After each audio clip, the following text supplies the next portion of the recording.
बातमी आहे शिवसेनेसंदर्भात। शिवसेना पक्ष आणि चिन्हाबाबत आज सुनावणी पार पडली आणि यावेळी ठाकरे सेनेचे वकील कपिल सिब्बल यांनी आमदार अपात्रतेच्या निकालावर युक्तिवाद केला। आमदार अपात्रतेचा निकाल देताना विधानसभा अध्यक्ष राहुल नार्वेकरांनी अधिकारांचं उल्लंघन केलं असा दावा सिब्बल यांनी केला आणि त्यांनी आमदार म्हणजेच मूळ पक्ष असा निष्कर्ष दिला। काय निर्णय घ्यायचा हे देखील अध्यक्षांना आधीपासूनच माहित होतं असा आरोपही सिब्बल यांनी केलेला आहे। तर उद्या पुन्हा कपिल सिब्बल युक्तिवाद करणार असून त्यानंतर शिंदे सेनेचे वकील युक्तिवाद करणार आहेत।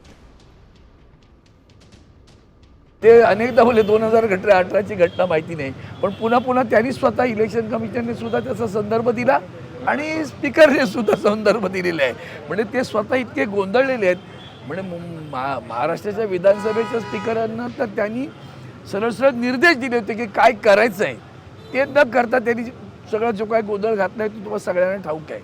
तीच बाबतीत सुभाष देसाई साहेबांच्या संदर्भातली जी केस आहे त्याच्यात सुद्धा तसंच आहे की तुमची ज्युरिस्डिक्शन काय आहे, तुम्ही याच्या बाहेर जाता कामा नये, तुम्हाला तो अधिकार नाही असं स्पष्टपणे सांगितलं।